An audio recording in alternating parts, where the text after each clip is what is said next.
السلام علیکم. کیا حال ہے ہم سب کے؟ الحمدللہ. اللہ کا شکر، الحمدللہ. چلیں انشاءاللہ تعالی آج ہم آیت نمبر 107 سورہ کہف سے انشاءاللہ اپنی تفسیر کا آغاز کرتے ہیں. اللہ نے چاہا تو انشاءاللہ تعالی آج مکمل ہو جائے گی سورہ کہف. نحمدہ ونصلی علی رسولہ الکریم، اما بعد، فاعوذ باللہ من الشیطان الرجیم، بسم اللہ الرحمن الرحیم.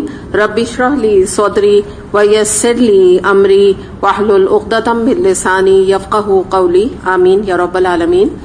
آیت نمبر 107. ان الذین آمنوا وعملوا الصالحات کانت لہم جنات الفردوس نزلا. البتہ وہ لوگ جو ایمان لائے اور جنہوں نے نیک عمل کیے ان کی میزبانی کے لیے فردوس کے باغات ہوں گے. اور آگے بھی دیکھ لیتے ہیں، خالدین فیہا لا یبغون عنہا حولا، جن میں وہ ہمیشہ رہیں گے اور کبھی اس جگہ سے نکل کر کہیں جانے کو ان کا جی نہ چاہے گا. تو اب کل جو ہم نے بات کی تھی، اینڈ کیا تھا جس آیت کے اوپر، تو اس کے بعد اس میں ہم نے دیکھا تھا کہ اللہ تعالیٰ نے کفر کرنے والوں کا اور جو اعمال کے لحاظ سے اکثرین ہیں ان کا انجام بتایا تھا، جو کہ بیسکلی جہنم تھی. اب جو ہے آپ کو جیسے پتہ ہے قرآن کا ایک انداز ہے کہ جب کبھی جہنم کا ذکر کیا جاتا ہے تو فوراً اس کے ساتھ ایک امید دلاتے ہوئے جنت کا فوراً تذکرہ کر دیا جاتا ہے. تو اسی طرح کی یہ آیت ہے جس کا یہاں تذکرہ کیا جا رہا ہے. لیکن ایک خاص آپ اس میں ایک ٹرمنالوجی دیکھیں گے جنت کے لحاظ سے، کہ جیسے جنہ زیادہ قرآن میں لفظ آتا ہے، لیکن یہاں پہ کیا ایڈ ہے اس کے ساتھ ورڈ جنات الفردوس، فردوس کا ذکر کیا جا رہا ہے. تو اس کے اوپر ہم انشاءاللہ تھوڑی بات کریں گے، کچھ احادیث دیکھیں گے اور کچھ دعائیں وغیرہ اس حوالے سے دیکھیں گے. پہلے تو ہمیں نبی کریم صلی اللہ علیہ وسلم کی ایک جو دعا آتی ہے مسند احمد میں، یہ دعا ہے اللہم انی اسألک الجنہ. تو یہ آپ اپنی دعاؤں میں اس کو شامل کر لیجئے کہ اللہ تعالیٰ سے جنت کا سوال کرنا. اس کے بعد پھر ہم دیکھتے ہیں کہ بخاری میں حدیث آتی ہے کہ نبی کریم صلی اللہ علیہ وسلم نے فرمایا کہ جب بھی تم اللہ سے جنت کا سوال کرو تو الفردوس کا سوال کرو، اس لیے کہ وہ جنت کا اعلیٰ اور اوسط حصہ ہے اور وہیں سے جنت کی نہریں پھوٹتی ہیں. اور ایک اور بات بھی ہمیں پتہ چلتی ہے کہ جنت الفردوس کی چھت دراصل اللہ تعالیٰ کا عرش ہے. تو آپ اندازہ لگائیں کہ کتنی یہ اونچے مقام کی جنت ہے. اب اس میں ہم یہ دیکھتے ہیں کہ ظاہر ہے ہر انسان چاہے گا، ہر انسان کی خوش قسمتی ہے کہ اللہ تعالیٰ کا اسے قرب نصیب ہو اور اللہ تعالیٰ کے پڑوس میں ایک طرح سے وہ رہے. تو یہ کوئی معمولی خواہش کی تکمیل نہیں ہے، لیکن یہ ہے کہ انسان کم درجے کی چیز کو کیوں طلب کرے جب نبی کریم صلی اللہ علیہ وسلم نے ہمیں موٹیویٹ کیا کہ جنت الفردوس کو مانگو. ورنہ ہم جیسے تو انسان ہوتے تو ہم تو یہ سوچتے کہ دعا بھی کرنے کا کیا فائدہ، ہم کہاں اس قابل، ہم ایسے سوچتے نا. لیکن ہمیں یہاں پہ پتہ چلتا ہے کہ انسان اپنے جو کچھ بھی اپنی استطاعت کے مطابق اچھے کام کرے اور نیک کام کرے، اللہ تعالیٰ کی اطاعت کرے اور اللہ سے اچھی امید رکھے. بیسٹ چیز کا اللہ تعالیٰ سے ضرور مطالبہ کرے، ضرور اللہ تعالیٰ سے ایک خواہش کا اظہار کرے. اللہ تو سننے والا ہے نا، کہ اللہ تعالیٰ تو ہمارے دلوں کی خواہش جانتا ہے.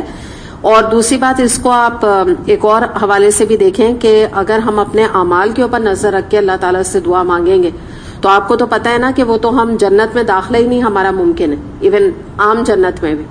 تو ہمیں تو آپ کو پتہ ہے کہ اللہ کی رحمت ہے جو لے کر جائے گی جنت میں. تو اسی طرح سے کیا پتہ یہ دعائیں ہیں، یہ دل کی طلب ہے جو اللہ تعالیٰ کو پسند آ جائے، جس کی بنا پہ اللہ تعالیٰ کسی کو بھی اعلیٰ درجہ دے دے. تو اللہ سے ایک اچھا خوشگمانی رکھنا کہ اللہ تعالیٰ دینا والا ہے، اللہ تعالیٰ ہر چیز دینے پر قادر ہے. تو اچھی سے اچھی دعا اللہ تعالیٰ سے ہمیں کرنی ضروری ہے. دوسری بات یہ ہے کہ ایک تھوڑا سا ہم اس اینگل سے بھی دیکھتے ہیں کہ دیکھیں دنیا میں اگر ہم اپنی خواہشات کو دیکھیں تو اگر کوئی ایک عام لیول پر رہتا ہے تو وہ بھی ایک اچھے لیول پر اٹھنا چاہتا ہے، خواہش ایٹ لیسٹ کرتا ہے وہ. اور جو لوگ اچھے لیول پر ہوتے ہیں یا آپ کہہ لیجئے دنیاوی لحاظ سے، تو اگر آپ ان کو یعنی ایک شروع سے اگر ہم چلنا شروع کریں تو سب سے پہلے آپ یہ دیکھیے کہ ایک رشتے کے حوالے سے ہر ایک انسان، اب ڈیفینیشن الگ ہوگی. میں اس وقت یہ بات نہیں کری کہ وہ دین دیکھ رہے ہیں کہ دنیا دیکھ رہے ہیں، یعنی ان کی اپنی طلب کہ پیسہ زیادہ ہو، ایجوکیشن ہو، فلاں جو بھی ہو، بیسٹ رشتہ چاہتے ہیں، بیسٹ جس کو جو ان کی ڈیفینیشن ہو. پھر اس کے بعد بچے کی اسکولنگ کا معاملہ ہوتا ہے تو بیسٹ اسکول بیسٹ یونی، یعنی اگر کسی اچھی یونی میں یا اچھے اسکول میں ایڈمیشن ہو جاتا ہے تو بہت بڑی بات سمجھی جاتی ہے نا، بہت، یعنی آپ سمجھے کہ وہ کہتے ہیں بڑا کچھ اکمپلش کر لیا، اور فائدہ بھی ہوتا ہے. آپ کو بھی پتا ہے کہ بیٹوں کے بیٹیوں کے اچھی اگر اسکولنگ اور ہو جائے یونی وغیرہ تو بہرحال ان کو پے بھی کر کے آگے جاتا ہے، بہت فائدہ بھی حاصل ہوتا ہے، بہت فرق ہوتا ہے ایک عام سے انسٹیٹیوٹ میں پڑھنا اور ایک اچھے ریناؤنڈ انسٹیٹیوٹ میں پڑھنا. پھر اس کے بعد اگر گھر کا بات آتی ہے سامنے، تو اگر کوئی افورڈ کرتا ہوگا تو وہ ظاہر ہے کینٹ کا ایریا، یا جیسے ہمارے پاکستان میں یعنی پورے پاکستان میں ہمارے کینٹ اور ڈیفنس کے ایریا سب سے بیسٹ سمجھا جاتا ہے نا، آرمی کے حوالے سے کینٹ کہلاتا ہے نا ایریا. تو اگر وہ افورڈ کر سکتا ہے تو آپ بتائیں وہ کیوں جا کے کچی آبادی میں گھر بنائے گا، غریب آباد وغیرہ میں؟ آپ سوچیں نا، اچھی سے اچھی چیز اپنے لیے پسند کرے گا. پھر یہ کہ اگر لون وغیرہ یا کپڑے لینے کا معاملہ ہوتا ہے تو آپ دیکھیں ہم کیوں لیتے ہیں. برانڈیڈ لون لینے کا ایک مقصد یہ بھی ہوتا ہے کہ کپڑا ذرا چل کے تو دے نا. اگر ہم اتنا رفلی، کیونکہ آپ کو پتا ہے یہاں تو جو گرمی کا موسم ہے ایوری ڈے کپڑا دھلتا ہے، تو ہر ایک انسان اچھی سے اچھی چیز کو ڈیمانڈ کرتا ہے اور وہ چیز اسے پے بھی کر کے جاتی ہے، جو سچی بات ہے. تو کم پہ کمپرومائز کرنے پہ کوئی راضی نہیں ہوتا، اور کہاں یہ کہ پیسہ بھی موجود ہو تو وہ کیوں کرے گا نا. تھوڑی دیر سوچے، بیوقوفی کی بات ہے کہ اگر وہ کر رہا ہے کہ اتنا افورڈ کر سکتا ہے، اس کے باوجود کچھ چلو کوئی چھوٹا موٹا ایک کمرے کا گھر لے لو، ایک کمرے کا اپارٹمنٹ لے لو جبکہ پیسہ ہے. تو یہی والی بات ہے کہ آپ دیکھیں دنیا میں ہم جب کسی بھی کم چیز کے اوپر کمپرومائز کرنے کو تیار نہیں ہے. کوالٹی ہم اگر اس وقت کیلے بھی لینے جائیں نا، میں ایک مثال دے رہی ہوں، تو کیلے بھی ہم 10 دفعہ اس کو یوں کر کے دیکھیں گے سڑے گلے تو نہیں، اچھی کوالٹی ہے کہ نہیں. چاہے آپ کو 10 روپے زیادہ دینے پڑیں لیکن آپ اچھی چیز لیں گے، کیونکہ آپ کو پتا ہے کہ گھر آ کے اگر آدھا سڑا کیلا نکلے گا تو وہ کیا مقصد ہے. آپ یا تو کاٹیں گے یا پورا ڈسٹ بن میں پھینک دیں گے کہ کہیں پیٹ ہی نہ خراب ہو جائے. تو ہاتھ کچھ بھی نہیں آتا ہے. جو کہتے ہیں نا کہ وہ سستا روئے ایک بار، وہ مہنگا روئے ایک بار، سستا روئے بار بار، وہ والی بات ہوتی ہے. تو یہ بات سمجھ میں نہیں آتی ہے کہ دنیا کے معاملے میں ہم بہت عقل مند ہیں، دنیا کے معاملے میں بڑا سوچ سمجھ کے فیصلے کرتے ہیں، بڑے سوچ سمجھ کے چیزیں لیتے ہیں، بہت دفعہ 4 دفعہ سوچتے ہیں. آپ یہ دیکھیں، آپ اگر باہر کے یہ ملکوں وغیرہ میں جائیں شاپس میں، تو آپ یہ دیکھیں گے کہ یہ جو نائلون کا ہوتا ہے نا اسٹف، نائلون کے ڈریسز ہوتے ہیں یا نائلون کے ان کے اسکرٹس ہوتے ہیں یا واٹ ایور جو بھی ان کے کپڑے ہوتے ہیں، وہ تقریباً اس کی جو پرائس ہوتی ہے وہ ہاف آپ کو ملے گی. وجہ کیا ہوتی ہے؟ پیور چیز کی ویلیو زیادہ ہوتی ہے. تو ہم جیسے پاکستان میں رہنے والے اس بات کو سمجھتے ہیں نا کہ یہاں اگر ہم نے نائلون پہن لیا تو سوائے پتہ نہیں کیا ہوگا جسم کا حال نا. تو اتنی ہم ہر چیز میں عقل مندی کے ساتھ شاپنگ کرتے ہیں، عقل مندی کے ساتھ سوچتے ہیں، سمجھتے ہیں. لیکن ایک عجیب سی بات ہے کہ اس ٹیمپرری دنیا کے لیے عقل اتنی چلتی ہے، لیکن جہاں پہ ہمیں اپنی آگے کی، جس کو کہتے ہیں نا کہ آپ یوں بھی نہیں کہہ سکتے کہ زندگی کا بہت بڑا حصہ بھی نہیں کہہ سکتے، بلکہ آپ کیا کہیں گے کہ ہمیشہ کی زندگی گزارنی ہے، اس کے بارے میں کتنی فکر ہے. آپ سوچیں تو اندازہ کیا ہوتا ہے کہ میجورٹی جو دنیا میں لوگ ہیں وہ بے وقوف ہیں، کم علم ہیں. یعنی ان کو یہ ادراک ہی نہیں کہ دنیا کے بارے میں اتنی چالاکی، دنیا کے بارے میں اتنی اسمارٹنس، بلکہ چالاک بھی ہیں، اسمارٹ بھی ہیں، عقل مند بھی ہیں کہ ایک چھوٹی چھوٹی چیزیں بھی لیتے ہیں تو 4 دفعہ سوچتے ہیں، 4 دفعہ بارگین کرتے ہیں، 4 دفعہ چیزوں کو سمجھتے ہیں، بوجھتے ہیں، پھر کنفرمیشن اپنی فیملی میں ہسبینڈ سے کراتے ہیں، والد سے کراتے ہیں، تب جا کے وہ چیز لیتے ہیں نا. لیکن آپ یہ دیکھیں جنت کے معاملے کو ہم نے اپنے بھی جنت کے معاملے کو، اپنے خاندان والوں کے، اپنے بچوں کے بھی، سب کو بس جس کو کہتے ہیں نا پیچھے ڈالا ہوا ہے کہ کل کی کل دیکھی جائے گی. یا یہ کہ جب اپنی اپنی قبروں میں سب چلے جائیں گے، ہم چلے جائیں گے، ہسبینڈ چلے جائیں گے، بچے چلے جائیں گے، خود جانیں گے، خود دیکھیں گے کیا کریں کیا نہیں کریں. تو آپ یہ بتائیے کہ کون عقل مند ہے اور کون بے وقوف ہے؟ اس کا فیصلہ آپ یہیں سے کر لیجیے. قرآن کا معاملہ ہے، اس کو کوئی توجہ کے قابل نہیں سمجھتے کہ کل کی کل دیکھی جائے گی، جب وقت ہوگا پڑھ لیں گے، جب ٹائم آئے گا پڑھ لیں گے. تو یاد رکھیں کہ یہی والی بات ہے کہ یہاں پہ اللہ تعالیٰ ہمیں ایک اور میدان کی طرف بھی توجہ کرا رہے ہیں کہ جہاں تم دنیا میں ہر اچھی چیز کی طلب کرتے ہو، ہر اچھی چیز چاہتے ہو، تو اپنی ایسی جگہ جہاں تمہیں ساری کی ساری زندگی گزارنی ہے، اور وہ ایسی زندگی ہے جس کا کوئی اینڈ ہی نہیں، تو وہاں کے لیے بھی کچھ کما کے بھیج دو نا، وہاں کے لیے بھی کچھ تیاری کرو، وہاں کے لیے بھی کچھ سوچو. اور نبی کریم صلی اللہ علیہ وسلم کا کتنا بڑا یہ احسان ہے ہم سب پر کہ آپ نے یہ نہیں فرمایا کہ اگر تمہارے اعمال اچھے ہیں نا تو جنت الفردوس مانگنا، ورنہ تمہاری یہ اوقات کہ تم جنت الفردوس کا سوال کرتے ہو. کتنی بڑی بات ہے. آپ یہ دیکھیں نا، ہم تو یہیں بیٹھ جاتے، مطلب ہم تو ابھی اگر ہمیں دعائیں نہ پتہ ہوں تو ہم کہیں کہ ہاں اللہ تعالیٰ کہہ تو رہا ہے، پتہ نہیں کن انبیاء کی بات کر رہا ہے، پتہ نہیں کن بڑے بڑے لوگوں کی صالحین کی بات کر رہے ہیں، ہم کہاں اس قابل ہیں. لیکن ہم سے کہا نہیں تم مانگو، یعنی مراد یہ ہے کہ تم اس کے لیے اسٹرائیو کرو، کوشش کرو، تمہارے اندر پوٹینشیل موجود ہے، تمہارے اندر کیپیبلٹی، تمہارے اندر ایبلٹی موجود ہے کہ تم ایسی جگہ جا سکو، بس تمہیں تھوڑی سی کوشش درکار ہے. اور آپ یہ دیکھیے کہ اگر انسان کو اپنی آخرت کو اللہ نہ کرے خراب کرنا ہے، تباہ کرنا ہے، تو اس کے لیے کفر ہی کافی ہے. عملی کفر، کل آپ کو ہم نے بات بھی کی تھی نا، میں نے بتایا تھا آپ کو عملی کفر کیا ہوتا ہے، اللہ تعالیٰ کی اطاعت نہ کرنا، وہ کافی ہے انسان کے لیے. لیکن نجات حاصل کرنے کے لیے صرف ایمان کافی نہیں ہے، اس کے ساتھ ساتھ عمل بھی درکار ہے، اور عمل جب اعلیٰ ہوگا تبھی جنت کا حصول ممکن ہوگا. ایک اور سلسلۃ الصحیحہ کی احادیث آتی ہیں، ان میں بھی یہ دعا آتی ہے، اللہم انی اسألک جنت الفردوس، اے اللہ میں تجھ سے جنت الفردوس کا سوال کرتی ہوں. تو ایک تو یہ ہمیں یہاں پہ دعا پتہ چل رہی ہے، یعنی مختلف قسم کی دو دعائیں آپ کے سامنے آ رہی ہیں. اور اس کے بعد کچھ ہم تھوڑا سا جنت کے حوالے سے جو بات کی نا، تو ایک حدیث بھی میں آپ کے سامنے رکھتی ہوں. رسول اللہ صلی اللہ علیہ وسلم نے فرمایا کہ قیامت کے دن موت کو ایک مینڈے کی شکل میں لایا جائے گا، اور پھر ایک پکارنے والا پکارے گا، اے جنت والو. چنانچہ وہ گردن اٹھا کر دیکھیں گے تو ان سے کہا جائے گا، کیا تم جانتے ہو؟ وہ کہیں گے ہاں جانتے ہیں کہ یہ موت ہے، یعنی وہ کہیں گے کہ تم جانتے ہو یہ کیا چیز ہے؟ تو جنت والے کہیں گے ہاں یہ موت ہے، کیونکہ سب اسے دیکھ چکے ہوں گے. پھر وہ دوبارہ پکارا جائے گا، اے جہنم والوں. تو جہنم والے سر اٹھا کر دیکھیں گے اور ان سے کہا جائے گا، کیا تم اسے جانتے ہو؟ موت کا ذکر کیا جا رہا ہے. تو وہ کہیں گے ہاں یہ موت ہے، ہم نے اسے دیکھا ہوا ہے. پھر اس مینڈے کو ذبح کر دیا جائے گا. پھر پکارنے والا کہے گا، اے جنت والوں تم ہمیشہ جنت میں رہو گے، اب تم میں سے کسی کو کوئی موت نہیں آئے گی. اے جہنم والوں تم ہمیشہ جہنم میں رہو گے، اور اب تم میں سے بھی کسی کو کوئی موت نہیں آئے گی. پھر آپ نے یہ آیت تلاوت فرمائی. کون سی آیت ہے؟ سورہ مریم کی آیت نمبر 39 ہے، آگے آنے والی ہے یہ آیت. وَأَنذِرْهُمْ يَوْمَ الْحَسْرَةِ إِذْ قُضِيَ الْأَمْرُ وَهُمْ فِي غَفْلَةٍ وَهُمْ لَا يُؤْمِنُونَ. آپ انہیں روز حسرت سے ڈرائیں جب ہر معاملے کا فیصلہ کیا جائے گا، جبکہ آج وہ غفلت میں ہیں اور وہ ایمان نہیں لاتے. یعنی مراد کیا ہے کہ آج دیکھیے جیسے یہ آیت آ رہی ہے 107، تو اس میں کیا ہے؟ یہ یوم حسرت، یعنی وہ جو دن آنے والا ہے اس سے پہلے اللہ تعالیٰ ہمیں اس دن کے لیے اویئر کر رہے ہیں، ہمارے دل میں اس کا ڈر ڈال رہے ہیں. کیونکہ اس دن جب معاملے کا فیصلہ ہو جائے گا تو اس دن تو انسان صرف یہ کہہ سکے گا کہ میری غلطی تھی اللہ تعالیٰ کہ میں نے غفلت میں اپنی زندگی گزاری، دیٹس اٹ، اور کچھ نہیں ہونے والا ہوگا اس دن نا.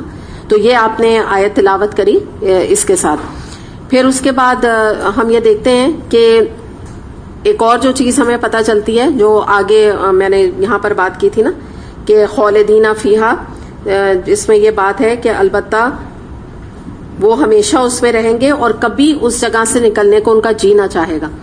تو ایک اور بات آپ یہ دیکھیے کہ جنت کے بارے میں دنیا میں جو لوگ آپ کو پتہ ہے حجت بازی کرتے ہیں اور قرآن میں سے باتیں چھاٹتے ہیں، تو وہ بعض دفعہ کہتے ہیں کہ جب ہمیں ایک طویل عرصہ، کیا بھی ورڈ اس کے لیے ٹھیک نہیں ہے نا، آپ یہ سوچیے ابدی ایک مقام پہ جب ہمیں رہنا ہے تو تھوڑے دن میں ہم وہاں بور ہو جائیں گے، پھر ہم کیا کریں گے؟ تو اس کا جواب اس آیت میں موجود ہے کہ وہ ایسی جگہ ہوگی کہ وہاں سے کوئی نکلنا نہیں چاہے گا. وہ ایسا مقام ہوگا جہاں بوریت نام کی کوئی چیز نہیں. بوریت کا جو عنصر ہے یا ہماری اپنی بنائی ہوئی جو لینگویج ہم بوریت جس کو قرار دیتے ہیں، وہ اس دنیا تک ہے. اور یہ بھی ایک طرح سے ایک آپ سمجھ لیجئے کہ ایک مصیبت ہے جو ہم نے اپنے ساتھ خود ہی لگا دی ہے. یعنی ہر چیز میں ہمارا ایک ہوتا ہے نا بات کرنے کا انداز کہ بوریت ہو رہی ہے، تو یہ ہم نے خود ہی اپنے لیے ایک چیز کو بنا دیا ہے مصیبت. ورنہ اگر آپ دیکھیں مومن جو ہوتا ہے نا وہ کبھی بور نہیں ہوتا، اس کے بعد ٹائم نہیں ہوتا بوریت کا، اس کو 10 چیزیں ہوتی ہیں کرنے کے لیے. دوسری بات یہ کہ جنت کی ایک اور خوبی کیا ہے کہ وہاں کی جو رانائیاں ہیں، وہاں کی جو خوبصورتی ہے، وہاں کی جو زینت ہے، وہ وقت کے ساتھ بڑھتی چلی جائے گی، کم نہیں ہوگی. جیسے خوبصورتی میں اس کے اضافہ ہوتا چلا جائے گا. لاکھوں سال گزر جائیں، کروڑہا سال گزر جائیں، اس کے بعد بھی انسان وہاں سے نکلنا نہیں چاہے گا. وہ تو عافیت میں آ جائے گا نا. عافیت کی جگہ سے کون نکلنا چاہتا ہے، کون جانا چاہتا ہے؟ اور یہاں آپ اس سے کمپیریزن کر کے دیکھیں کہ آپ بڑے سے بڑے خوبصورت سے خوبصورت ریزورٹ میں چلے جائیں، آپ بیچز میں چلے جائیں، ویکیشنز پر آپ چلے جائیں، تھوڑے دن میں انسان ہوم سک ہونے لگتا ہے، اس کو اپنا گھر یاد آنے لگتا ہے، وہاں کی گھر کے آرام یاد آنے لگتے ہیں, مشقت بری لگنے لگتی ہے, چلنا اتنا زیادہ چلنا برا لگنے لگتا ہے, ایک مشقت لگنے محسوس ہونے لگتی ہے, اور اپنے گھر کی چائے, اپنے گھر کا آرام, اور جب دل چاہے تو اٹھ کے چلے گئے, تو یہ تمام چیزیں یاد آنے لگتی ہیں. اور جو جس جگہ پہ آدمی رہ رہا ہوتا ہے وہ جگہ رہنا دوبھر ہو جاتا ہے, چاہے وہ وہاں بڑی مہنگی بھی جگہ ہو اور بہت اچھی بھی جگہ ہو. لیکن جنت کا یہ معاملہ نہیں ہوگا, کیونکہ وہاں پہ انسان کو پلیزر کو محسوس کرنے کا لامتناہی سلسلہ ہوگا, یعنی کوئی لمٹ نہیں ہوگی. اس کو آپ انگلش میں جیسے کہتے ہیں نا, ان ایگزاسٹو ریکریشن, یعنی اتنی ریکریشن, اتنا پلیزر ہوگا جنت میں کہ ختم ہو کے بھی ختم نہیں ہوگا. یعنی جو پہلا اگر آپ نے آئس کریم کا بول کھایا, آئس کریم کھائی, تو اگر آپ 20ویں دفعہ بھی وہ آئس کریم کھائیں گے آپ کو وہی مزہ دے گی, اور آپ کو اس سے کوئی, میں ایک مثال دے کے بتا رہی ہوں, کوئی نوزیا نہیں ہوگا, کوئی وامٹنگ فیل نہیں ہوگی, کوئی پیٹ میں بلوٹنگ فیل نہیں ہوگی, یا بھرا بھرا پیٹ فیل نہیں ہوگا, کیونکہ وہ خواہش کی تکمیل ہے نا. جنت جو ہے وہ پلیزر کے ساتھ خواہش کی تکمیل ہے, تو جتنی خواہش آپ کرتے جائیں گے وہ پوری ہوتی جائے گی. کوئی بھی چیز آپ کھانا چاہیں, لباس کا معاملہ ہو, گھومنے پھرنے کا معاملہ ہو, ہر چیز میں اتنا پلیزر ہے. اور جتنا, جیسے آپ یہاں دیکھیں آئس کریم کا 2 کپ کے بعد ایون 2nd کپ سے ہی انسان کے نوزیا شروع ہو جاتا ہے اگر زیادہ کھا لینا, اور تیسرے پہ تو انسان بالکل سختی سے منع کر دے گا کہ نہیں بس اب اس کے بعد نہیں چاہیے نا. لیکن وہاں کا معاملہ کچھ اور ہے. تو یہ میں بات اس لیے آپ کو بتا رہی ہوں کہ یہاں اللہ تعالیٰ نے اس بات کی دلیل دی ہے کہ وہ خود بھی وہاں رہنا چاہیں گے. یہ بالکل ایک myth ہے, یہ غلط لوگوں کا کانسیپٹ ہے کہ جو اس طرح کی باتیں کرتے ہیں کہ انسان جب ایک جگہ رہے گا تو اتنی نعمتیں دیکھیں تو بور ہو جائے گا. تو یہ دنیا کا معاملہ نہیں ہے بور ہونے والی بات یہاں پہ. اور اس کے بعد پھر ہم کچھ اس کے حوالے سے, جنت کے حوالے سے کچھ احادیث بھی دیکھ لیتے ہیں. ایک تو یہ بات کہ اب ہم یہ دیکھیں, اب میں جو احادیث آپ کو جس حوالے سے بتا رہی ہوں وہ یہ بتا رہی ہوں کہ اگر فرض کر لیں کہ ہمارا ٹارگیٹ جنت ہے, لیکن ہم جب اپنے اعمال کے اوپر نظر ڈالتے ہیں تو ہمیں لگتا ہے ہمارے اعمال اتنے اعلیٰ نہیں, تو اب کیا کریں؟ تو اس کا کرنے کا کام یہ ہے کہ اگر ہماری زندگی میں کچھ ماضی میں گناہ ہو گئے اور ہم اب اس کی اصلاح کر کے ایسے مقام پر جانا چاہتے ہیں, کل بھی جیسے ہم نے بات کی تھی کہ اللہ تعالیٰ ہمیں خود موٹیویٹ کر رہا ہے ایسے مقام پہ جانے کے لیے, تو اب ہمیں کیا کرنا چاہیے؟ تو اس کے حوالے سے حدیث دیکھتے ہیں. ابو ذر رضی اللہ عنہ سے روایت ہے, معاذ بن جبل رضی اللہ عنہ بیان کرتے ہیں کہ رسول اللہ صلی اللہ علیہ وسلم نے فرمایا, تم جہاں کہیں بھی ہو اللہ سے ڈرتے رہو, گناہ کے بعد نیکی کر لیا کرو, اور اس نیکی, وہ نیکی اس گناہ کو مٹا دے گی, اور لوگوں کے ساتھ اچھے اخلاق کے ساتھ پیش آؤ. اس سے ترمذی نے روایت کیا. یعنی یہ کہ اگر تم سے کوئی گناہ ہو بھی گیا ہے تو اس کے بعد اس کے پیچھے ایک نیکی لگا دو, معافی تو مانگو, استغفار تو کرو, اصلاح تو کرو, لیکن ایک اور یہاں پر آپ کو ایک چیز پتہ لگ رہی ہے, اور وہ یہ ہے کہ اس کے پیچھے کوئی بھی نیکی لگا دو, کوئی نیک عمل کر لو. کوئی مثال کے طور پہ صدقہ دے دو اللہ کی راہ میں اپنے گناہ کے نتیجے میں, روزہ رکھ لو, 1 روزہ رکھ لو, کوئی نفل نمازیں ادا کر لو, کوئی کسی غریب کی مدد کر دو, کچھ بھی کچھ تم نیک کام لگا دو. کیا ہاتھ پیر سے کسی کی کوئی خدمت کر دو, کوئی اپنے والدین کی, کوئی اپنے رشتہ داروں کی, کوئی کسی کا کوئی کام بنا دو. تو یہ چیز بھی بڑی ایک طرح سے آپ دیکھیں کہ ڈفرینٹ ہے, اور ہمیں اس کی سمجھ نہیں آتی. ہم زیادہ تر سمجھتے ہیں کہ اگر ہم سے گناہ ہوا تو بس اس کا یہی حل ہے کہ ہم اللہ تعالیٰ سے معافی مانگ لیں, دیٹس اٹ, بس ختم.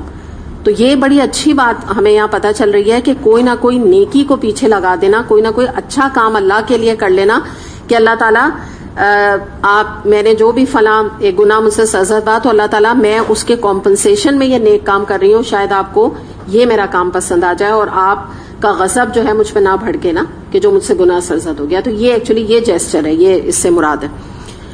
پھر دعا جو ہے, کیونکہ ہم جنت کا ذکر کر رہے ہیں تو ایک اور بہت پیاری دعا سورہ تحریم کی آیت نمبر 11 میں آتا ہے, رب ابنی لی عندک بیتن فی الجنہ, اے رب میرے لیے اپنے پاس جنت میں گھر بنا دے. آسیہ علیہ السلام کی دعا ہے جو انہوں نے فرعون کے محل میں رہتے ہوئے کی تھی کہ اللہ تعالیٰ مجھے یہ محل جیسا گناہوں سے بھرا ہوا یہ محل نہیں چاہیے, بلکہ تو اپنے پاس جنت میں ایک گھر بنا دے. تو اپنے پاس بنانے سے بھی مراد جنت الفردوس ہی کی طرف اشارہ ہے.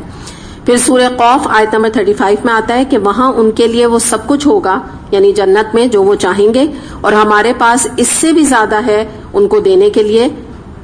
بہت کچھ ہے, بہت کچھ ہے, اور اس سے بھی زیادہ ہے ان کو دینے کے لیے. یعنی مراد یہ کہ ایک تو دیکھیں ہماری ایک لمیٹڈ خواہشات ہیں, ٹھیک ہے, اگر جیسے میں ابھی آپ سے بات کروں اگر میں ابھی آپ سے بات کروں تو دنیاوی لحاظ سے یا دینی لحاظ سے آپ سب کی خواہشات الگ ہوں گی نا. ٹھیک ہے, جیسے مثال کے طور پہ کوئی بتائیں آپ خواہشات, تو میں پھر آگے بات کروں. جی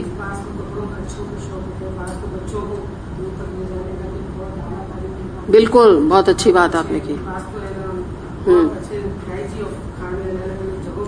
جا کے ہاں ٹیسٹ کرنے کا. ٹھیک ہے, اچھا اب آپ فرض کر لیے کہ جیسے وہاں پر چلے گئے, اللہ نے چاہا انشاءاللہ جنت میں چلے گئے کچھ لوگ. ٹھیک, اب انہوں نے اللہ تعالیٰ سے خواہشات, جیسے یہ کہہ رہی ہیں نا کہ انہوں نے خواہشات کی, کسی نے کہا کہ ہمیں اللہ تعالیٰ میں الگ الگ سے کھانے ہیں نا, تو وہ خواہش کی تکمیل ہو گئی. صحیح, کسی نے کہا کپڑے, جو بھی ہے جیسے یہ کہہ رہی ہیں, واقعی ہم سب کے اندر ایک انکلینیشن اپنا ہوتا ہے, دنیاوی ابھی خواہش کی ہم بات کر رہے ہیں. تو اللہ تعالیٰ کیا فرما رہے ہیں کہ مجھے تمہیں دینے کے لیے اور بھی بہت کچھ ہے. یعنی کیا مراد ہے کہ وہاں جا کے کچھ ہمیں ایسے سرپرائزز ملیں گے کہ اس سے ہمارا دل خوش ہو جائے گا, جو کہ جن نعمتوں کا ہمیں ادراک بھی نہیں, ہمیں آج پتا بھی نہیں, ہم نے سوچا بھی نہیں ہے. تو آپ یہ سوچیے کتنی امیزنگ بات ہے کہ جیسے اتنا بڑا سرپرائز ایک کھلے اور ہمارے سامنے آئے کہ ہم حیران رہ جائیں کہ اچھا یہ بھی مانگنے کی چیز تھی, یا یہ بھی انجوائبل چیز تھی, یہ بھی مزیدار چیز تھی. میں ابھی صرف دنیا کی تکمیل کی خواہش کی بات کر رہی ہوں, میں اس وقت ہدایت اور اس کی بات نہیں کر رہی, دین کی, جیسے ابھی یہ بات ہم کر رہے ہیں نا. تو یہ آپ سوچیں کہ یہ اللہ تعالیٰ نے تیار کر کے رکھا ہے, اور یہ کیوں اللہ تعالیٰ نے رکھا ہے کہ یہ دنیا ہے برداشت کرنے کی, کہ جو تمہاری خواہشات, ہو سکتا ہے تمہارے دل میں کچھ خواہشات ہوں بہت زیادہ اور ان کی تکمیل نہیں ہو پائی, تو وہاں تمہاری ان خواہش کی بھی تکمیل ہوگی اور اس سے زیادہ بھی تمہیں ملے گا. مثال کے طور پہ اگر کسی عورت نے ساری عمر اپنا سر کور کر کے رکھا, تو ہو سکتا ہے وہاں وہ یہ خواہش کرے کہ اللہ تعالیٰ میں اپنے بال بہت میرے خوبصورت ہوں, یا میں خوب جولری یہاں کیا پہن سکوں گی, یہ خواہش کرے نا. تو یہ خواہش بھی پیچھے رہ جائے گی. اللہ تعالیٰ اس سے بھی بڑھ کے سرپرائزز دے گا کہ انسان کی وہ خواہش بھی وہ کہے گا کہ یہ میری بھی کوئی خواہش کرنے کی تھی جو اللہ تعالیٰ مجھے دے رہا ہے. میری تو بہت ہی حقیقی خواہشات ہیں, اللہ تعالیٰ تو اس سے بہت کچھ بڑھ کے مجھے دے رہا ہے. تو آپ اس سے اندازہ لگائیے کہ اللہ تعالیٰ نے کیا وہ مقام رکھا ہوا ہے. پھر سورہ سجدہ آیت نمبر 17 میں آتا ہے, کوئی شخص نہیں جانتا جو کچھ ان کی آنکھوں کی ٹھنڈک کے لیے ان سے چھپا کر رکھا گیا ہے, یہ بدلہ ہے ان اعمال کا جو وہ کرتے تھے. یعنی وہی بات جو میں ابھی آپ سے کہہ رہی تھی, وہ آیت کی صورت میں ہے کہ ہم میں سے کوئی نہیں جانتا کہ جو ہماری آنکھیں جس سے ٹھنڈک پائیں گی, جن کو دیکھ کے ہمارا دل خوش ہو جائے گا, باغ باغ ہو جائے گا جس کو ہم کہتے ہیں نا, وہ ان سے چھپا کے رکھا گیا. آج چھپا ہوا ہے, وہ اللہ تعالیٰ نے دیا ہے. جنت کا کافی ڈسکرپشن دیا ہے, کافی گرافک بھی دیا ہے, لیکن پھر بھی بہت کچھ چھپایا ہوا ہے جو اللہ تعالیٰ سرپرائز کے طور پہ انشاءاللہ تعالیٰ دے گا. اور ایک اور بات یاد رکھیے گا کہ مردوں کے لیے تو بہت چیزیں اوپن ہیں, حور کا ذکر ہے اور بھی چیزوں کا ذکر ہے, لیکن عورتوں کا حجاب کی وجہ سے, جیسے وہ دنیا میں حجاب میں رکھی گئی ہیں, تو ان کی خواہشات کی تکمیل کو کچھ چیزوں میں حجاب میں ہی رکھا گیا, کیونکہ خواہش کی تکمیل سب ہوگی اور سب کی ہوگی, مردوں کی بھی ہوگی عورتوں کی بھی ہوگی, لیکن اس کو اللہ تعالیٰ نے سٹل طریقے سے چھپا کے رکھا ہوا ہے. اور وہ اس دن جو ہے, جو بھی ایک عورت بھی جو خواہش کرے گی, جو بھی خواہش ہوگی وہ اس کی پوری ہوگی. ایک بات یاد رکھیے گا, آپ کا ذہن دوسری طرف نہ جانے لگے تو میں آپ کو کلیئر کر دوں کہ یہ نہ سمجھیے گا کہ وہاں جا کے کوئی عورت کوئی ناجائز خواہش کر سکے گی. یہ بات یاد رکھیے گا. ایک دم مجھے خیال آیا کہ جب ہم یہ بات کر رہے ہیں نا, تو ذہن میں یہ نہ آئے کہ جیسے اب مثال کے طور پہ آپ یوں سوچیں کہ ایک لڑکی ہے, اس نے یہاں پاکیزہ زندگی گزاری, ٹھیک, تو یہ ہو نہیں سکتا کہ وہاں جا کے اللہ تعالیٰ سے کہے کہ اللہ تعالیٰ میری کچھ مجھے اچھا نہیں لگ رہا ہے کہ میں سمجھانے کو کہہ رہی ہوں, میرے یہاں بوائے فرینڈز ہوں مثال کے طور پر. یہ خواہش نہیں کرے گی وہ عورت. کیوں؟ کیونکہ وہاں ازواج مطہرہ ہیں, پاکیزہ عورتیں ہیں وہاں پہ, اور وہ دنیا کی عورتیں ہیں جو وہاں جا رہی ہیں نا, تو وہ پاکیزہ عورتیں, ان کی سوچ بھی پاکیزہ ہے, اور انہوں نے پاکیزہ زندگی گزاری, تبھی تو وہ جنت میں گئی ہیں. ان کی خواہش ایسی نہیں ہو, ڈیویشن نہیں ہوگی ان کی خواہش میں. اللہ نہ کرے, نعوذ باللہ, وہاں پہ جملہ اچھا نہیں, لیکن بد کردار عورتیں تھوڑی جا رہی ہیں, کوئی وہ بری عورتیں تھوڑی جا رہی ہیں, کیونکہ اگر ایسی عورتیں وہاں پہنچ گئیں تو وہ تو جنت کے ماحول کو بھی دوزخ بنا دیں گے.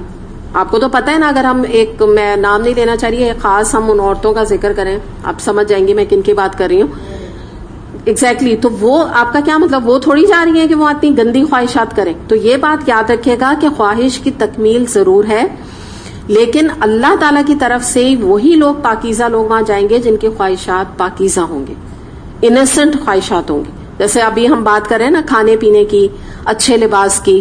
اپنے اسپاؤس کے ساتھ ایک جائز جو ریلیشن شپ ہے، بچوں کی بھی خواہش وہاں پوری ہوگی، لیکن بچہ کی ایک جائز خواہش ہے، ایک جس کو کہتے ہیں نا کہ آپ کی شوہر کے ساتھ یعنی وہاں کی جیسے ریلیشن شپ ہے وہ بات الگ ہے. آپ کو پتا ہے نہ ڈیلیوری ہوگی کا پین ہوگا نہ ڈیلیوری ہوگی، آن کے آن میں بچہ گود میں آ جائے گا، اس طرح کی بات ہے. پتا ہے آپ کو اولاد کے حوالے سے یہ خواہش پوری ہو جائے گی نا، یعنی خود بخود اللہ تعالیٰ دے دے گا. نہ عورت کو پین سے گزرنا ہے، نہ عورت کو کسی پیریڈز کا، کیونکہ وہ تو ختم ہو جائے گا نا، نفاس اور پیریڈز یہ سب ختم ہو جائیں گے، تو نہ اس کی کوئی تکلیف ہوگی، گندگی نہیں ہوگی نا، تو اس میں یہ، اور بچہ بھی گود میں آ جائے گا. یعنی ہر خواہش کی تکمیل ہے نا، تو اس کے لیے کسی مشقت سے نہیں گزرنا نا، یہ مراد ہے. تو یہ چیز اپنے ذہن میں رکھیے گا کہ اللہ تعالیٰ خواہشات بھی اسی طرح کی ہماری پوری کریں گے جو کہ پاکیزہ ہوں گی، اور خواہشات بھی پاکیزہ ہوں گی. مثال کے طور پہ اب ہم دنیاوی بات کریں، کسی کو یہ بھی شوق ہو سکتا ہے کہ اللہ تعالیٰ، ہم دنیا میں قرآن پڑھتے تھے، فلاں آیت کی تفسیر ہم نے ایسے کی تھی، تو اللہ تعالیٰ آج آپ بتائیے آپ کا کیا مطلب تھا اس نہیں، یہ ہے نا پوچھنے کی بات. ہم نے تو سمجھا، مفسرین نے سمجھا، نبی کریم صلی اللہ علیہ وسلم کے تھرو ہم تک قرآن آیا، لیکن کلام تو اللہ کا ہے نا. تو کسی کی یہ بھی تو خواہش ہو سکتی ہے نا کہ اللہ تعالیٰ آپ ہمیں پڑھائیں، آپ ہمیں بتائیں کہ آپ نے اس آیت میں یہ سورہ رحمان جیسے آپ ہمیں آج پڑھا دیں. تو آپ یہ دیکھیں نا، یہ بھی تو خواہشات ہیں نا. تو ایسی پاکیزہ ان کی خواہش ہوں گی کہ ان کی زندگی اسی میں گزری. مثال کے طور پہ جس کے لیے قرآن آج دنیا میں پلیجر ہے، تو آپ کا کیا خیال ہے آخرت میں جا کے وہ کچھ اور مانگنے لگے گا؟ اس کا پلیجر وہی رہے گا. وہ دنیا میں اگر اس کے لیے عبادات میں پلیجر تھا، آلدو آپ کو پتا ہے وہاں عبادات نہیں ہوں گی، وہاں نماز وغیرہ نہیں ہوگی، روزہ نہیں ہوگا. معلوم ہے آپ کو یہ بات کہ نہیں پتا؟ وہاں نہیں ہے، یہ عبادات نہیں ہے، وہاں پہ مشقت ہے ہی نہیں. یہ تو دنیا کی چیزیں ہیں، وہاں صرف پلیجر کی تکمیل ہے. آپ سوچیں ہر قسم کا عیش اور آرام جو آج ہم، جس کو ہم گھبرا جاتے ہیں، کبھی کبھی ہوتا ہے نا، جیسے کل بھی میں نے آپ سے کہا تھا کہیں ویکیشن میں جاتے ہیں تو 4 دن بعد گھبرا جاتے ہیں کہ کہیں اللہ تعالیٰ ناراض تو نہیں ہے کہ بس مزے کر رہے ہیں، ہے نا، واپس لوٹیں. تو مزے کی زندگی ہے، بس آپ یوں سوچیں. تو اس میں نہ عبادات کی مشقت ہے، نہ زکوٰۃ دینی ہے، نہ وہاں کوئی حج کر رہے ہیں، نہ وہاں پہ یہ جو ہے نمازوں کا کوئی مشقت ہے 5 وقت کی اور تہجد کی، یہ سب نہیں ہے. اللہ کی حمد ہے، اللہ کی حمد ضرور ہے کہ کرے گا انسان، لیکن یہ کہ مشقت والی کوئی چیز نہیں. لیکن یہ ہے کہ انسان، میں نے وہی آپ کو بتایا، پھر بھی اس کا دل اٹکا اسی میں رہے گا کہ اللہ تعالیٰ ہمیں فلاں جو ہے وہ، ہم نماز ایسے پڑھتے تھے تو کون سا طریقہ درست تھا، ہم نے صحیح پڑھا کہ نہیں پڑھا. تو مراد یہ کہ اس طرح کی ہر قسم کی خواہشات اللہ تعالیٰ پاکیزہ اس کی تکمیل کریں گے.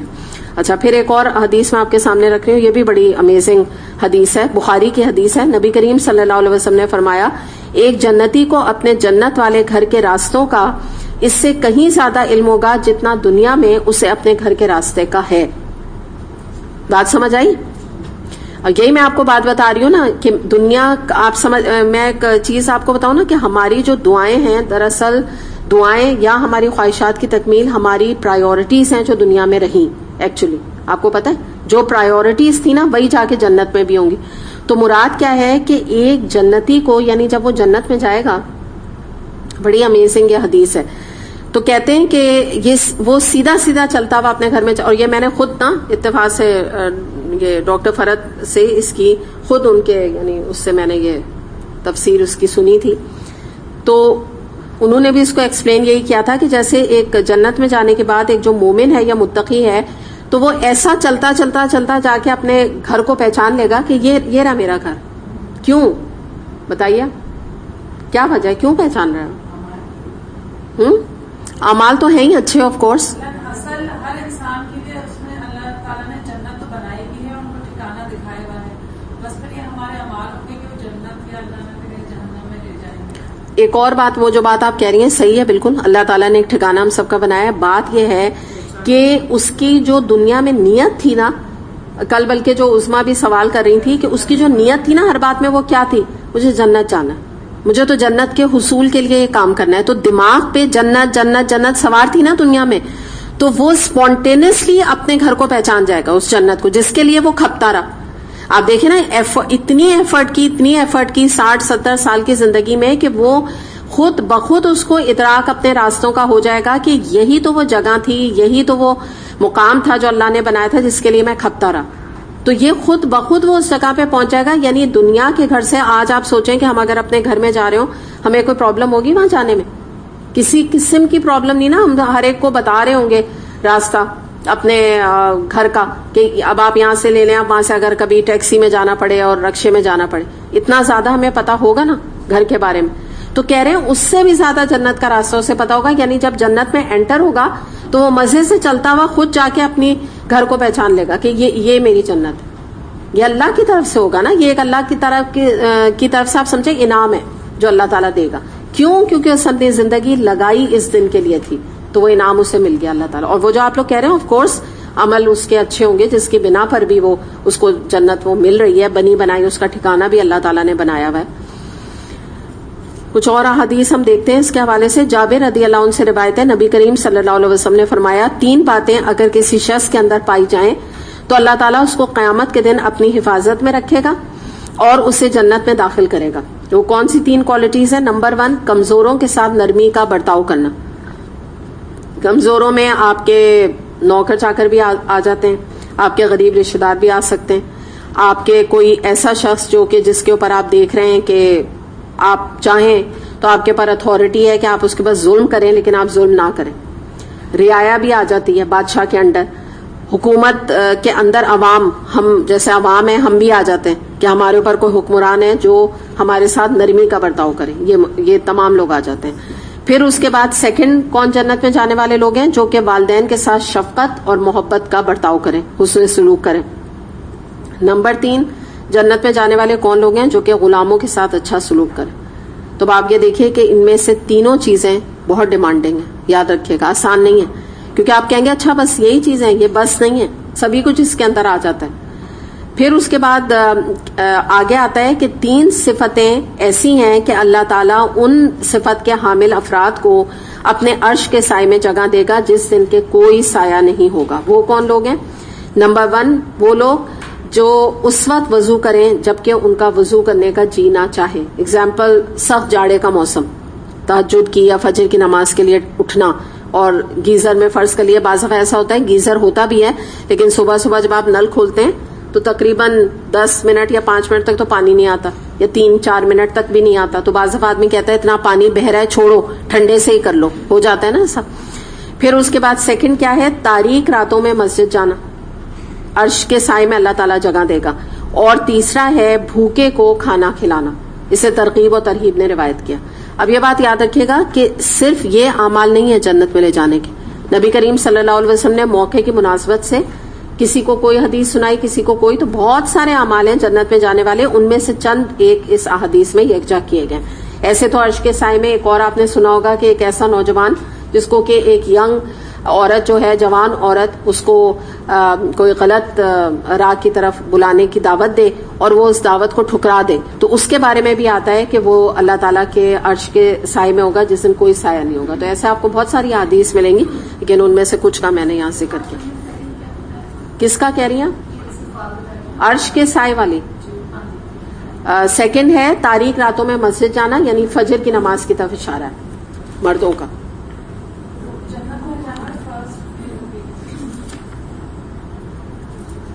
کمزوروں کے ساتھ نرمی کا برتاؤ. اب میں نے کمزور میں آپ کو ایکسپلین کر دیا نا کہ بہت سارے آپ کے انڈر کوئی بھی لوگ ہیں وہ آ جاتے ہیں, لیکن غلاموں کا تذکرہ اس میں الگ سے کیا گیا ہے. پھر اس میں آگے دیکھتے ہیں, آیت نمبر ہے 109. قل لو كان البحر مدادا لكلمات ربي لنفد البحر قبل ان تنفد كلمات ربي ولو جئنا بمثله مددا. اے محمد صلی اللہ علیہ وسلم کہیے کہ اگر سمندر میرے رب کی باتیں لکھنے کے لیے روشنائی بن جائے تو وہ ختم ہو جائے گی, مگر میرے رب کی باتیں ختم نہ ہوں گی مگر اگر اتنی ہی روشنائی ہم اور لے آئیں تو وہ بھی کفایت نہ کرے.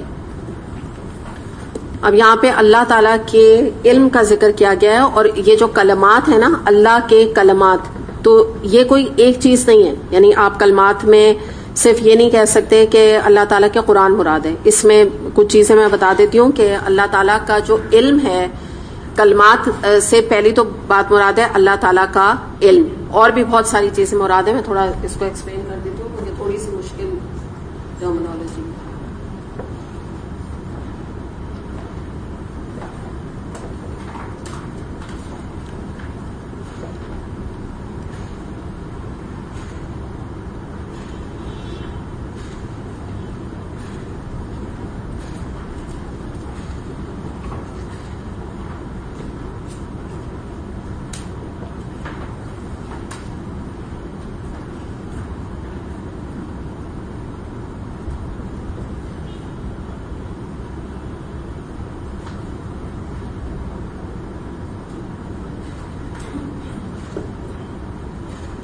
مختلف نا تفاسیر میں لوگوں نے اس کی وہ کی ہے، اس حوالے سے آپ دیکھ لیجیے.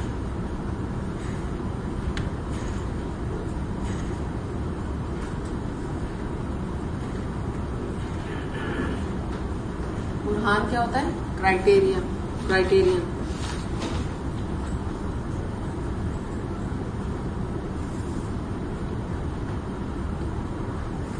حق اور باطل کا فرق واضح کرنے والا نا. اچھا،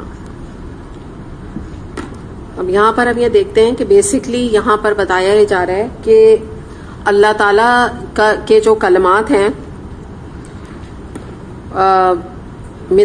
مداد لکلمات ربی، یعنی اللہ تعالیٰ کے جو باتیں ہیں اور اللہ تعالیٰ کی جو اب جو میں نے آپ کو ایکسپلینیشن یہاں پر دی کہ اللہ تعالیٰ کا علم ہے، اس کی حکمتیں ہیں اور اس کے دلائل ہیں جو اللہ تعالیٰ نے قرآن میں دی ہے نا. بیسکلی علم بھی اللہ تعالیٰ کا قرآن میں بھی ہے اور کائنات میں بھی ہے. بات یاد رکھیے گا، کیونکہ میں نے جو مخلوق لکھا ہے نا یہاں پہ، یہ جو میں نے لکھا ہے کل مخلوق، تو یہ آپ کہیں گے نا یہ کیا مطلب، یہ کیا کلمات ہے؟ مطلب یہ ہے کہ پوری مخلوق جو ہے وہ اللہ تعالیٰ کا کلمہ ہے، جس کو آپ کہتے ہیں نا کلمہ کن بھی کہتے ہیں نا. کلمہ کن اللہ تعالیٰ نے کہتے ہیں کہ ہو جا تو وہ ہو جاتا ہے. تو اللہ تعالیٰ نے جو پوری مخلوق بھی بنائی ہے تو اس کو بھی کلمات کے اندر ڈالا جاتا ہے کہ یہ اللہ کے کلمات ہیں. پھر اس کے بعد یہ ہے کہ یہ بھی آپ دیکھیے کہ سائنس جیسے جیسے ترقی کر رہی ہے تو ہمیں نئی نئی چیزیں ایکسپلور کر رہے ہیں سائنٹسٹ. بیسکلی وہ کیا چیز ایکسپلور کر رہے ہیں؟ اللہ کا علم، اللہ کے کلمات، اللہ کی حکمتوں کو وہ ایکسپلور کر رہے ہیں. اور بہت ہی محدود چیزیں ہیں جو کہ وہ ابھی تک ایکسپلور کر سکیں. بہت کچھ ابھی باقی ہے ایکسپلور کرنے کی. شاید with the passage of time قیامت سے پہلے اور بہت سائنس یقیناً ترقی کرے گی. جیسے آج آپ دیکھ رہے ہیں کہ بہت ساری چیزیں جو ہے وہ پاسبل ہوتی جا رہی ہیں جو کہ پہلے کبھی نہیں تھی. سائنس کی ترقی کے ساتھ بہت ہی ان یوزول چیزیں بھی آج ہو رہی ہیں. تو یہ نیور اینڈنگ علم ہے دنیا کا. ہو سکتا ہے کہ سائنس قیامت سے پہلے اتنی چیزوں کو ایکسپلور کر بھی نہ سکے جو اللہ تعالیٰ نے دنیا میں اپنا علم اس کا موجود ہے. اور اگر آپ انسان کے علم سے کمپیئر کریں اللہ کے علم کو تو آپ یہ سمجھ لیں جیسے چڑیا کی چونچ میں ایک قطرہ پانی کا آئے گا. وہ پوری دنیا کا علم ہے اور باقی اللہ کا، سمندر اللہ کا علم ہے، ایسے آپ سمجھ لیں. تو یہاں پہ یہ بتایا جا رہا ہے کہ تمام سمندر، اب آپ امیجن کیجئے کہ دنیا میں کتنے سمندر ہیں، یعنی وہ جڑے ہوئے تو ہیں لیکن الگ الگ بھی ملکوں کی اگر آپ ان کی باؤنڈریز تک دیکھیے تو تمام دنیا کے سمندر جو ہے وہ سیاہی بن جائے اور سمندر بھی آ جائیں، اس کے علاوہ بھی سمندر آ جائیں، تو وہ بھی جو ہے اللہ تعالیٰ کی باتوں کا، اللہ تعالیٰ کے فرمان کا، اللہ تعالیٰ نے جو حکمتیں رکھی، اللہ تعالیٰ کی جو باتیں ہیں، قرآن ہے، آپ بہت ساری چیزیں اس میں لے آئیے، اس کا احاطہ نہیں کر سکتے. اتنا زیادہ اللہ تعالیٰ کا علم ہے، اتنا زیادہ اللہ تعالیٰ کو نالج ہے جس کو ہم کہتے ہیں. تو یہ پتہ چلتا ہے کہ دنیا، پھر اچھا قلم کی جو بات ہے اس کو ہم کیسے سمجھیں گے کہ دنیا بھر کے درخت کے قلم بن جائیں. اب آپ یہ بھی کر لیجئے تصور کہ کتنے دنیا میں درخت ہوں گے اور سارے سمندر اور اس کے مثل بھی، یعنی اللہ تعالیٰ کو یہ سمندر بھی کم لگ رہے ہیں، اس کے مثل یعنی اللہ تعالیٰ اور بھی وہ سمندر بنا دے، وہ سب سیاہی بن جائیں، قلم گھس جائیں لکھ لکھ کے، سیاہی ختم ہو جائے گی لکھ لکھ کے، پینس ٹوٹ جائیں لکھ لکھ کے، لیکن اللہ تعالیٰ کے کلمات، اس کی حکمتیں ضبط تحریر میں نہیں آ سکتی. ضبط تحریر کیا ہے؟ کوئی لکھ نہیں سکتا اس کو. اتنا اللہ تعالیٰ کا واسط علم ہے. تو اس سے آپ یہ اندازہ لگائیں یہاں پہ اللہ تعالیٰ نے اپنے علم کے بارے میں یہ بتایا. تو اس کے لحاظ سے آپ یہ سمجھیے کہ ایک جو قرآن پڑھنے والا ہے جس کو ہم کہتے ہیں کہ قرآن لٹریٹ، اور ایک ہے جو قرآن نہیں پڑھنے والا جس کو ہم قرآن الٹریٹ کہتے ہیں. تو ہے تو یہ شعر ایک عام شعر ہے، لیکن اگر آپ اس کو اس پر رکھیں تو بات زیادہ آپ کو سمجھ میں آئے گی کہ ایک جاہل کے لیے پوری کائنات ایک قطرہ ہے اور عالم کے لیے ہر قطرے میں ایک کائنات ہے. یعنی وہ اتنی چیزوں سے سبق لے لیتا ہے نا اللہ تعالیٰ کی. تو یہ جو عالم اور جاہل ہے نا، یہ دنیاوی لحاظ سے میں بات نہیں کر رہی ہوں، میں قرآن کے عالم اور قرآن کے حوالے سے جاہل انسان کی بات کر رہی ہوں. دوسری بات کیا ہے کہ اب آپ یہ دیکھیں، ہم ابھی تو یعنی ایک ہم نے اللہ تعالیٰ کے علم کی بات کی، مختصر ہم ایک بات کر رہے ہیں کیونکہ زیادہ یہ جو اللہ تعالیٰ کے حوالے سے آیات ہوتی ہیں نا، ان پہ زیادہ اس کو ڈیٹیل میں کرنا بھی نہیں چاہیے. آپ کو وجہ پتہ ہے نا، متشابہات بہت ساری چیزیں ہوتی ہیں تو اس میں ڈر ہوتا ہے کسی اور طرف نکلنے کا. تو ایک مختصراً اس کی تفسیر کی جاتی ہے کیونکہ یہ ہمارا اس سے عمل سے تعلق نہیں ہے.